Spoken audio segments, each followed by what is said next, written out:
The Defender 110 is definitely a car for people who love cars and for people who love adventure. And if you're the sort of person who loves cars, chances are you're going to love the Defender. Like my wife is very much a car person. She gets all the magazines, watches all the shows. She has had a Defender in one form or other since she was 18 years old. And now, she won't like me saying this, almost 40 years later, we still have a Defender. So look, the Defender 110, vehicle built for the modern explorer, expedition ready, good for cities, good for outside the cities. My kids learn how to drive a car on a Defender in the desert in Kuwait because, again, Defender is great for the city, great for the highway driving, great for any kind of regular driving, but great for off-roading too, which made the desert a perfect place to teach them. So the Defender is a vehicle built for extremes. It has a lot of endurance, but it looks great. And the Defender 110 has 5 seats with the option of 7, good for a big family. Also has 3D surround cameras with clear sight ground view, clear sight rear view, so you have an unobstructed rear view, even when there are things blocking your rear view. Next generation Pivi Pro infotainment system, good for the kids. And intuitive driver displays that are good for the drivers. Explore the Defender 110 at LandRoverUSA.com. Maybe the very thought that I have to keep improving kept me going.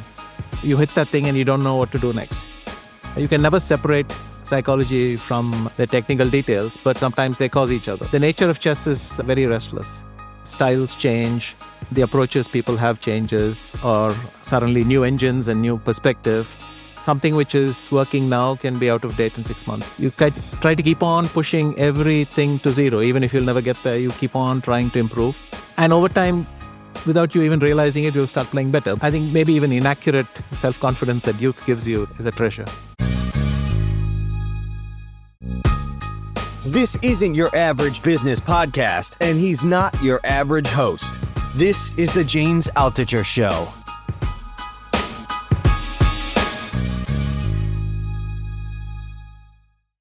You know, they say you should never meet your heroes, but the other day I met one of my heroes and I got a chance to interview him. And then later on, we got a chance to analyze some chess games together. So I'm talking about Viswanathan Anand, 5-time world champion.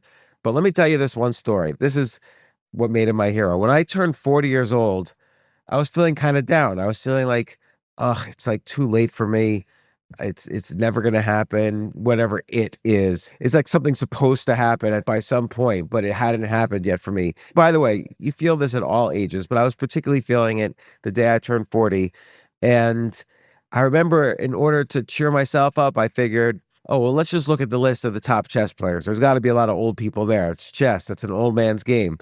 Well, by that point, it had started turning into a young man's game. And on the top 50 chess players, there was only one person the age of 40 or close to the age of 40. I think it was 39, was Viswanathan Anand. And he's still in the top 20 chess players. He's my age almost. It's like 55 years old. And he's still among, I think he's number 15th in the world. 5-time world champion, the nicest guy on the planet. And it took him a while to become world champion. He wasn't like an instant world champion like Magnus Carlsen or Garry Kasparov. He played quite a few matches against Kasparov, against others that he didn't win. But then he just started winning and winning. He won 5 times. And then finally in 2012, Magnus Carlsen defeated him and became the world champion after that. But I asked Anand, when did you have moments of doubt? How did you get over those moments of doubt? What's the nature of talent? What's the nature of skill? How do you keep performing at such a high level, world-class level? And we would all like to perform that way into our older ages. And it's not just about chess. It's about everything in life that we try to succeed at. So I was fortunate enough to sit down with him for 15 minutes at a conference. I interviewed him on stage. And then, by the way, another highlight was 2 days later, we were commenting for TV on one of the games being played by Magnus Carlsen. And there was one point where I made a calculation that it took Anand a few seconds to see. So it was maybe the highlight of my life to calculate something a little bit faster than Viswanathan Anand. But that's not the important thing here. The important thing is skill and mastery, how to overcome doubts, how to overcome fears, how to overcome age, and so on. Oh, one other thing I will mention is finally at the end of that day, when I turned 40, I called up a friend of mine, John Papa John. He's not the founder of Papa John's, but still a billionaire. And I called up John and I said, John, I just turned 40. I'm feeling a little down about it. And he's like, James, I just turned 80. And he hung up the phone on me. So anyway, here's Viswanathan Anand. So I just want to tell a quick story. When I was a young chess player in 1986, I went to a tournament in Philadelphia, the World Open, and everyone was telling me, check out this Indian kid who's there. He's an international master, not a grandmaster. He's an international master. All the games that back then were about like 2-3 hours. And supposedly the story was this kid is like doing all his moves in just 5 minutes and crushing everyone. And so that, of course, was the then international master, later world champion, Vishy Anand, spent the next 4 decades, being at the top of the game, currently number 15th in the world. And to be at that age and 15th in the world, I'm older than him, by the way, so I'm not saying he's old. To be at that age and 15th in the world is certainly quite an accomplishment. We're going to be covering all this in hopefully the next 15 minutes, so we'll see. Thanks once again for coming here, too. Why do you come here? Why you're not playing in Norway chess? Why'd you come here? The weather. Oh, perfect. But also I like the landscape. I like the peace and quiet. And it's a great tournament. A lot of friends here. So when I got this commentary gig, it was too good a deal to pass up. And now you have played in Norway chess before. I think in 2013 you played. But why isn't he playing now? Why wasn't he invited to play in the tournament? Do you itch to play in this tournament? Like seeing the players and the quality of the play and so on? I think the events of the last 3 or 4 days has convinced me that it was the right decision not to play. I mean, they did invite me 23 as well. I played in 22. And I just concluded that it's getting a bit much. It's just getting much too hard. Also, this question of being a part-time player doesn't work very well. It's much easier if you're just a full-time player and your life revolves around it and your assumptions revolve that every day you need to work on chess and so on. Right now, I'm floating out of chess for a couple of months, then I have to yank myself back and forth. It's very difficult for me to get into a state of preparedness where I feel ready to play. So this on-off approach, I mean, even these hardcore guys going through events, we have noticed the last couple of days. And for me, that'll be a bit too much. I actually enjoy the commentary side of things there. And look, I guess, and I'll ask you about legacy in a minute, but I'm not quite sure I believe you about your level of preparedness because you still are number 15th in the world. And I know that's based on fewer games than a lot of these guys play, but clearly you're maintaining at a certain level. But I want to start like a few decades earlier.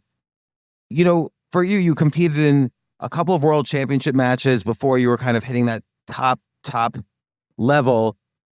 Was there moments, let's say in the early mid-90s or early O's, were there moments where can you share a time where you experienced some serious doubt in your ability to move beyond where you were? Were you ever scared you were at a plateau before you hit the top? I don't think I experienced that sensation while I was trying for the world title. Maybe the very thought that I have to keep improving kept me going. Definitely there were moments when it felt like, I've blown the last 2 years of work and effort and now have to start again. But it always kind of felt that was my destiny and I had to keep trying. These existential moments started to happen more often after I became world champion. Which is also kind of logical. You hit that thing and you don't know what to do next. There used to be this joke about people emigrating to the US that they thought the troubles were over when they landed in New York. But in fact, it was just beginning. I mean, that was a joke. And it's kind of that. You keep thinking, I want to be world champion. You get there and suddenly the follow-up is... I had several good years as world champion, but definitely there were long periods when I was stuck. So in 2001, I was stuck for about 8 months of pretty depressing form. It happened again briefly in 2006. That was the most positive because I felt I managed to apply a lot of their lessons from the previous times, course-corrected much better and so on. The period from roughly 2009 till 2013, 14 was career-wise very frustrating. The Defender 110 is definitely a car for people who love cars and for people who love adventure. And if you're the sort of person who loves cars, chances are you're going to love the Defender. Like my wife is very much a car person. She gets all the magazines, watches all the shows. She has had a Defender in one form or other since she was 18 years old. And now, she won't like me saying this, almost 40 years later, we still have a Defender. So look, the Defender 110, vehicle built for the modern explorer, expedition ready, good for cities, good for outside the cities. My kids learn how to drive a car on a Defender in the desert in Kuwait because, again, Defender is great for the city, great for the highway driving, great for any kind of regular driving, but great for off-roading too, which made the desert a perfect place to teach them. So the Defender is a vehicle built for extremes. It has a lot of endurance, but it looks great. And the Defender 110 has 5 seats with the option of 7, good for a big family. Also has 3D surround cameras with clear sight ground view, clear sight rear view, so you have an unobstructed rear view, even when there are things blocking your rear view. Next generation Pivi Pro infotainment system, good for the kids. And intuitive driver displays that are good for the drivers. Explore the Defender 110 at LandRoverUSA.com.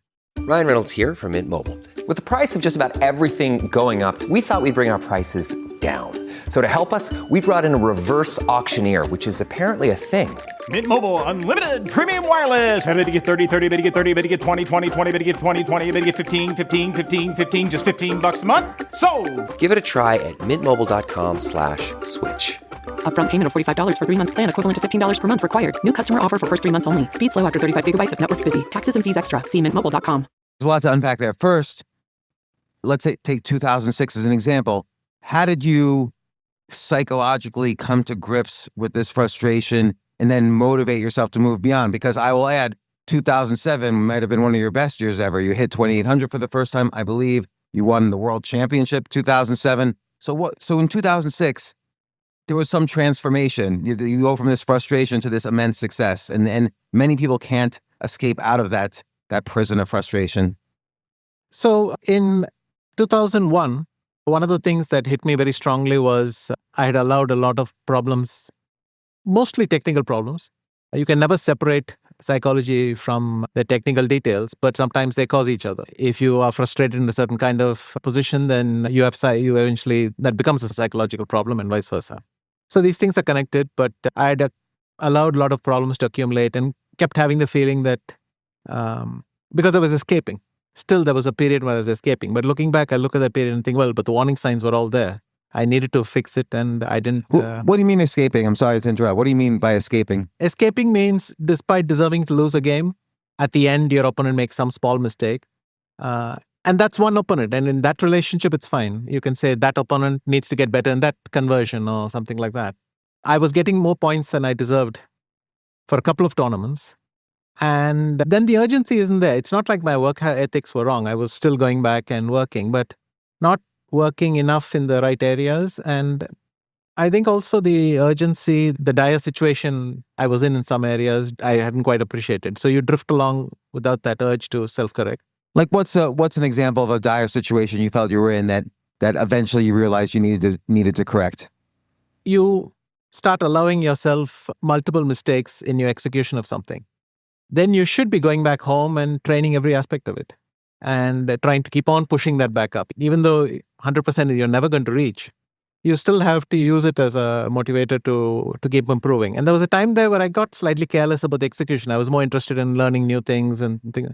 But what's the use of learning too much stuff? You need to learn to do the stuff you do extremely well. And like, what did you view for you as what you did extremely well that you still needed to improve? I was quite resourceful. As I mentioned, I was defending a lot of difficult positions. I tended to think of that as a skill set in itself. But ideally, you should have good defensive skills while driving the need down to zero. You should be able to, or at least aspire for that. And I think in 2000, when I became world champion for the first time, then there was a period when I became quite complacent. I mean, you can still work very hard, but you're not working hard in the areas you most need to. In the sense, it's actually fascinating to see that many companies, they keep on doing what they already did well, but the world is changing or the situation. It's a bit like that. The nature of chess is very restless. Styles change. the approaches people have changes, or suddenly new engines and new perspective. Something which is working now can be out of date in 6 months. Now we are kind of used to that, but process was starting out earlier. In 2006 specifically, I had one very scary tournament. I had not had any difficulty with the black pieces for like 3 years. And then in one tournament, I lost 2 games in one of my favorite openings to both Topalov and Kramnik, 2 days of each other. The only thing I did was, normally I would have gone back and said, well, now I need some rest. I need to clear my head. But this time I was panicked enough that I started to work on these problems almost like Linares is going to start in 2 weeks. And if I don't do something, I've got to figure. It was 2006, so it was Amber, sorry. But, I've got to make a good effort there and correct it. And even though in 2006, the results didn't come right away, in 2007, it went much better. In 2007, I lost these games, but the problems had been brewing earlier, but I managed to keep working. In 2007, before I went to Linares, I started to work hard again because there was this clear path. And in Linares, somehow I was a bit calmer. I was still not used to that. I didn't have the confidence yet. But slowly my tournament opened up and I took the lead and then I won that. So then you already had a feeling that, wow, I learned something from my experience and I could apply it. This is the thing about me. I'm lazy. And I've got a little bit of pride. I don't want to drive to the liquor store and then not know what wine to get and have to ask, oh, what wine should I get? And then they say like dumb questions. Well, do you like red or do you like white? What country do you like? I don't know anything. So that's why I love that I could go to Naked Wines, the sponsor of this podcast. I go to nakedwines.com, just order wine and have it delivered straight to my door.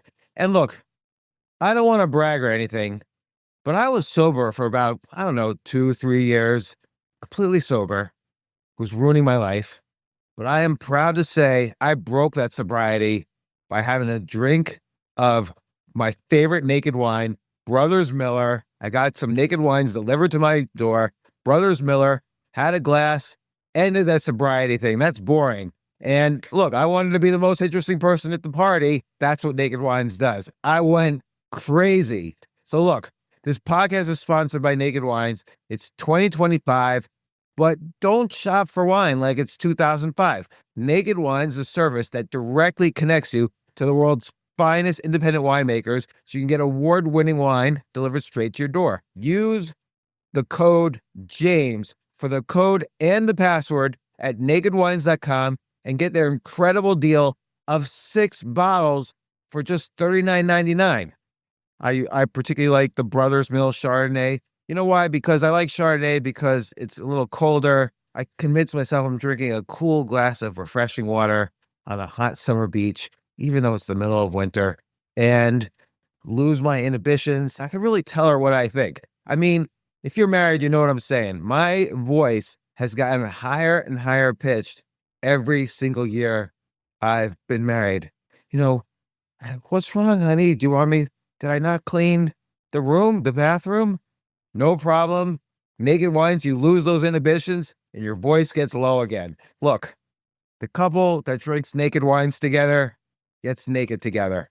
And Naked Wine's been around for over 15 years and funds over 90 independent winemakers around the world with no commitments or membership fees. You can enjoy Naked Wines hassle-free. And don't forget, you can pause or cancel at any time. So just because you've got a trip coming up doesn't mean you can't enjoy Naked Wines before or after that much-needed vacation.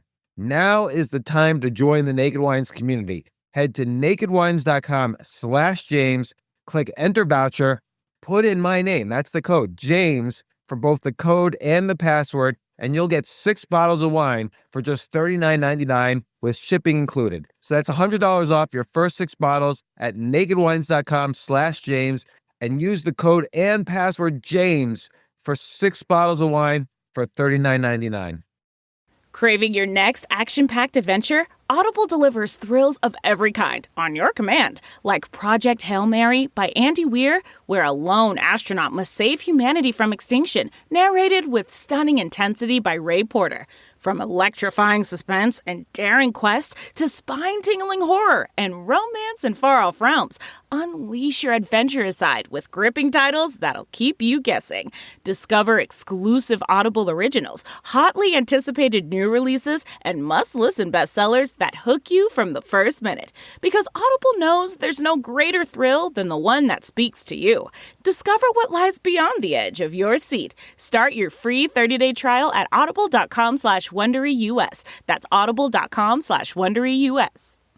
Once you recognized the problem that was happening in your skill set in 2006, did you have faith that putting in the proper work would have ultimate results, even if you didn't see them quickly? Like, were you motivated by knowing that you had a successful process for working out your problems? Or did you have doubt? I think you always have a little bit of doubt about your ability to do something, but I don't think till 2011 or 12, I really doubted my place in the world elite of chess. Somehow that felt where I belonged, and I had no doubt that if I pushed a bit harder or did something a bit better, I would be back there. And I think that's the difference that more recently, I'm not even sure of that. So I work from a different perspective. But back then, I was completely confident that I would get back to where I belonged. And, you're still looking up at that. And you mentioned 2012, 2013. When that next generation, you were always the young generation, right, against Kasparov and Karpov, who held on to kind of their respective world titles for so long. And then it was your generation, and then this new generation was coming up. And I know you're a very charitable person. You charitably gave your world championship title to the Norwegian Magnus Carlsen. So did that start to really affect where you felt your place in the chess world was? It's more a question of something is inevitable and is eventually going to come, finally getting closer and then happening. I did feel extremely frustrated in 2011 and 12, I understood. But then with the perspective that I have today, I would say it's this, that the nature of chess was changing quite a lot. Just the kind of approaches, the kind of openings people look at, the flexibility that was starting to be part of the nature of how chess is played. You had to be much more adaptable. You couldn't just sit on your favorite lines and say, I'm going to do this and specialize this and that. You had to be much more nimble. Because again, computers, they're solving problems faster and faster. So you have nothing which helps you stand out anywhere. So then you have to move faster. And so the way I explain this to myself now is that I spent quite some time playing my own generation. I played Kramnik in a match, I played Topalov in a match, then I played Gelfand in a match. And so a lot of the things that I would have dreaded from them, they didn't do either, because they were also working, in a sense, in the old way. And then in my tournament results plummeted. That was the first time that something was seriously wrong. I mean, how can you be world champion but have essentially 2 years without a win? Or just one win per tournament or something like that. And in a sense, that problem manifested itself as Magnus Carlsen, but I'm fairly certain I would have lost the 2013 match to 4 or 5 people others, or at least be in serious danger of losing to 4 or 5 others, including, in fact, that year when Kramnik and Carlsen were vying to challenge me, and they were both tied all the way and all that, I thought I would just lose to Vladdy as well, because he had shown himself much more adaptable.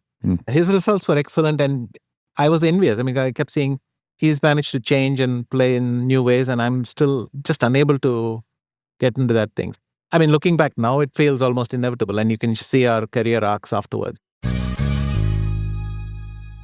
I need to let everyone know that my entire life has changed because of this podcast sponsor, Uplift Desk. Normally, I wake up, get to my desk, and sometimes I'm at my desk sitting from 7 a.m. to 7 p.m. or even more. I hate it. I hate the fact that I no longer move. I started using the Uplift Desk, and it's completely changed my routine. I'm like happier, and it didn't just improve my posture. I feel like I'm thinking more clearly. It's like I see more of the world because I'm standing up, and I actually enjoy being at my desk. But even this little punching bag, when I get upset, I can like punch it. I realize how important your workspace is to just your general well-being and health. And it's just important to move more during the day. Uplift Desk definitely helps me be a little healthier or a lot healthier. my time when I'm at my desk. I have more energy, more focus. It's only been a few weeks, but I honestly feel happier when I'm standing up at my desk. And people can even tell when I'm on Zoom calls, for instance, that I seem to be more energetic. So look, your workday doesn't have to leave you feeling worn out. Go to upliftdesk.com/James and use the code James to get 4 free accessories, free same-day shipping, free returns, and an industry-leading 15-year warranty that covers your entire desk, plus an extra discount off your entire order. That's upliftdesk.com/James for this exclusive offer. It's only available through this link. So elevate your workspace with Uplift Desk. Go to upliftdesk.com/James for a special offer. This message comes from Greenlight. Ready to start talking to your kids about financial literacy? Meet Greenlight, the debit card and money app that teaches kids and teens how to earn, save, spend wisely, and invest with your guardrails in place. With Greenlight, you can send money to kids quickly, set up chores, automate allowance, and keep an eye on your kids' spending with real-time notifications. Join millions of parents and kids building healthy financial habits together on Greenlight. Get started risk-free at greenlight.com/Wondery. I wonder about the inevitability. Obviously, now we're talking 12 years later. As I mentioned before, you've remained in the top 20 in the world this whole time. And I understand you haven't played as many games, but how do you think you have adapted, and how do you think your mind has changed, your brain has changed in the way you play chess, in the way, is it more calculation? Is it more intuition? What's actually changed for you almost biologically as you play chess now? What I see now as someone in my 50s, that there are so many assumptions from my teenagers and think about how chess is played and what's a good move and what constitutes a good way of doing things and so on. Even so many unspoken assumptions, even assumption I don't know till I actually see it happen at the board. And if I could lose a substantial bit of that, it would be much easier to take in a lot of the new material, so to speak. And the reason I say this, that I would have lost quite a few people, I don't think Fabi yet, he was getting close. And Hikaru is also one of the people I think I would have had problems with. They were just so flexible. The way they started to play in the next few years between 2011, 12, 13, 14, and so on, they were adapting much faster. They were showing this flexibility, trying out a lot of new stuff. And then you realize, well, actually, I've been sitting there nursing this old stuff over and over and over again, but there were new ways of playing chess. But then you have to revisit everything. You have to change how you play the opening, but also how you change, how you play the middle game, how you play the end game. You specialize here. You try to keep on pushing everything to zero. Even if you'll never get there, you keep on trying to improve. And over time, without you even realizing it, you'll start playing better. But that's a harder process than I make it sound. Yeah, and so on the one hand, your answer sort of says, oh, it's the chess world itself changed and players became more flexible, in their use of computers and the openings and maybe the styles they would perfect. But I'm wondering also, was there anything that just from, let's say, from a raw skill or talent perspective, that does something change, let's say, between the age of 30 or 50 or 40 and 50 or whatever? Like, is it memory? Is it calculation? Is it positional understanding? How do these things, do you think, if they do, evolve in you or in the brain? The general trend you could observe always was that your calculation worsens every year.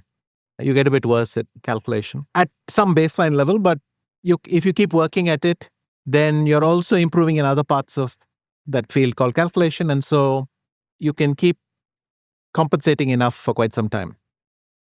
But when I was younger, the older players had this advantage that their wisdom, the product of their experience, was very useful. They could catch a youngster in this or that, in this little detail, this little corner street, catch them off guard. And that played a big part in longevity then. You had these obscure lines. You needed time to understand anything. So if you needed to study some area, you needed a week, you needed 2 weeks, and you couldn't work on everything. So the older people over years had accumulated a lot of these key moments of knowing, in this kind of situation, that player did this, and you remember this as something you can apply in a situation. What has happened now is that the computer is killing everything so fast. A lot of the wisdom and experience is neutralized. And whereas calculation remains the most important thing. And that's why the trend is getting younger. It's not just one or two people. If you look at the top 10, I remember looking at the top 10 in 1983, 4 or something. The average age was mid-30s. Yeah, and also I think Korchnoi was there. Was Smyslov still there? Yeah, Yes. people who were significantly older. Yes, and the average age was mid-30s. I think already for 10 years, it's below 22, or it's 21 or 22.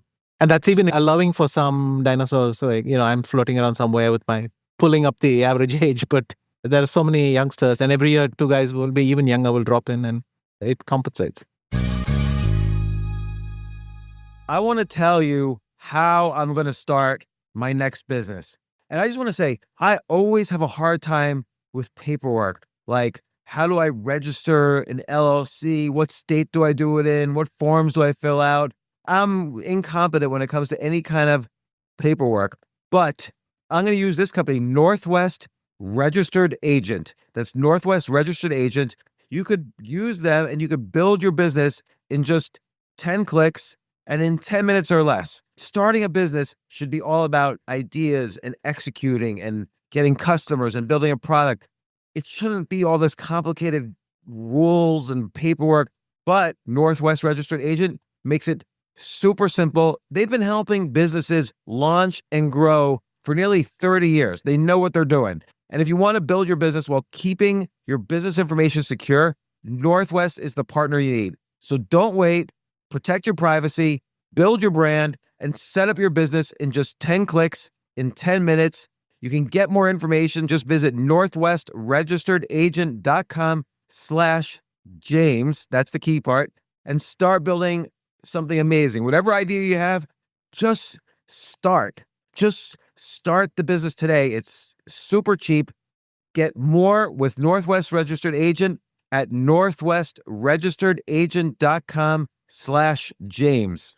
You just realized your business needed to hire someone yesterday. How can you find amazing candidates fast? Easy. Just use Indeed. Stop struggling to get your job post seen on other job sites. With Indeed sponsored jobs, your post jumps to the top of the page for your relevant candidates, so you can reach the people you want faster. According to Indeed data, sponsored jobs posted directly on Indeed have 45% more applications than non-sponsored jobs. Don't wait any longer. Speed up your hiring right now with Indeed. And listeners of this show will get a $75 sponsored job credit to get your jobs more visibility at Indeed.com/PODKATZ13. Just go to Indeed.com/PODKATZ13 right now and support our show by saying you heard about Indeed on this podcast. Terms and conditions apply. Hiring? Indeed is all you need. Well, and then going in the reverse direction, back when, like in 1986, what do you think, why were you able to finish these games in 5 minutes? Like, what was the nature of your talent? Was it calculation? Was it this extreme intuition on positional understanding? Like, what was your talent? I think just I had not had enough negative experiences. So I had this blind belief in myself. It was blind belief in a way because I could do some spectacular blunders. I would lose games that I'd been winning the whole time because I was too careless to keep double checking everything. So many examples then of games I lost in one move just because I was too much in a hurry to stop and think once in a while. But you have to appreciate I think maybe even inaccurate self-confidence that youth gives you as a treasure. Well, that's a really good point, that often youth benefits so much from that blind confidence. Even if the skills haven't caught up yet, the optimism really makes a difference. Yes, because the big thing about youth is you have not learned yet that nothing works. And so you still think that, and probably one of the trends as you get older is that too many things have not worked, and that factors into your assumptions. I wonder if you can avoid that, if you could retrain your brain to think, oh yeah, everything's going to work out. Yes, it involves, I think, framing your past experiences differently. I mean, going into some detail, studying the games where things went horribly wrong and thinking, can I isolate this, what happened at a much more granular level? And if you can start believing it as well. So it's psychological. But sometimes you have to attach it to some memory. You have to look at the player's photo again, and try to imagine yourself then. And then you think, well, why did I think I have to avoid this whole area? Maybe I don't. It's quite hard. And eventually you'll be overwhelmed. But I think it's part of longevity that you cannot lose that feeling that something is possible, that it's possible to make big changes. I think as I got older, I was open to the idea of making small incremental changes, but big things sometimes, and it just never got around to. Well, Vishy Anand, 5-time world chess champion, and still very much a young man. I think you have a very successful career ahead of you, I'm sure. And thank you so much for spending this time to talk to us here. Thank you. I really appreciate it.